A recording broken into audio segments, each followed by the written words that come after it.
हम लोगों ने कोशी रूट टेस्ट, कोशी मूल परीक्षण देखा था, जो हमें ये बता रहा था कि यदि सिग्मा ए एन हमारे पास कोई धनात्मक पदों की अनंत श्रेणी है और जब हम limit a n raise to the power 1/n निकालते हैं तो n आता है, तो उसके 3 पार्ट थे।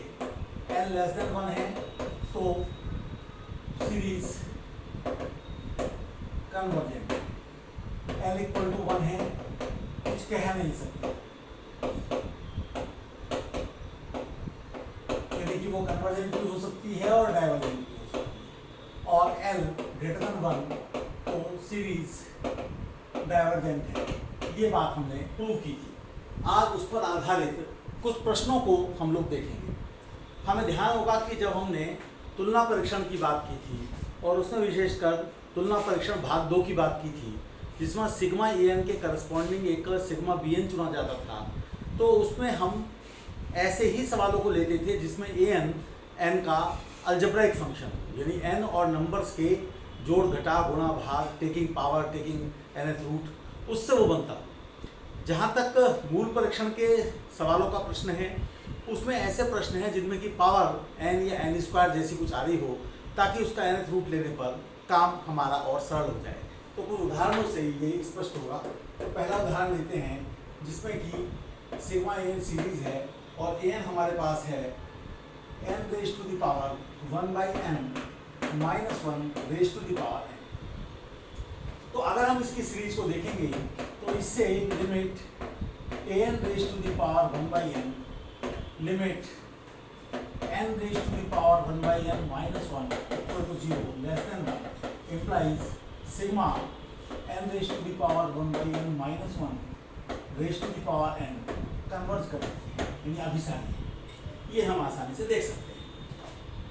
दूसरा उदाहरण लेते हैं, इसमें an 1 plus 1/n raise to the power minus n square है। तो जब हम इसे करेंगे तो ये वाली चीज हमारे पास बन जाएगी लिमिट और 1 plus 1/n raise to the power minus n, जो कि 1/e है, लेस देन 1 है। इसका मतलब सिग्मा जो भी हमें श्रेणी दी गई थी 1 plus 1/n raise to the power minus 1/स्क्वायर वो कन्वर्ट करती है। तीसरा उदाहरण लेते हैं। तीसरे उदाहरण में जो an लिया गया है उसमें पावर में n आ रहा है, इसलिए ये परीक्षण अच्छा रहेगा। n³/3 raise to the power n। तो इससे अगर हम limit an raise to the power 1/n निकालते हैं तो वो आता है limit n tending to infinity n raise to the power 1/n raise to the power 3 divided by 3 equal to 1/3 less than 1 आता है। Implies sigma n³/3 raise to the power n convert करते हैं। तो ये हम देख लेते हैं। अब हम कुछ और उदाहरणों पर आते हैं, थोड़ा सा अब डिफिकल्ट लेते हैं। एक चौथा उदाहरण लेते हैं और देखते हैं कि उसमें क्या होता है। खास बात तो तब है जब किसी भी प्रकार का सवाल आ जाए और हम ये तय कर सकें कि कौन सा यहाँ पर परीक्षण हमारे लिए उपयोगी है। उसका अभ्यास तो धीरे धीरे करके ये बनेगा। पावर n+1 है, माइनस n+1/n है, पावर माइनस n है, तो ऊपर पावर माइनस n चल रही है। तो इससे जब आप limit n tending to infinity, ये चाहे ना भी लिखें, an raise to the power 1/n करेंगे तो उससे आएगा लिमिट, और हम n+1/n को बाहर निकाल पाएंगे और ये जो है इसकी पावर माइनस 1 हो जाएगी। अंदर की तरफ 1 प्लस 1/n और यहाँ पर जो है -1 है और यहाँ पर जो है -1 है और यहाँ पर जो पावर है ये n ले जाएगी।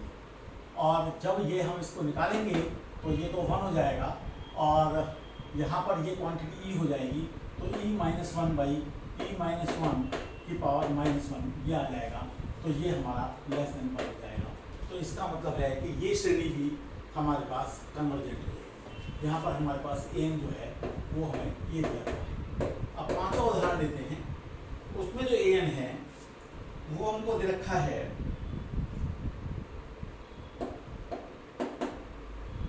3 raised to the power -n -1 raised to the power n ये हमको देता है।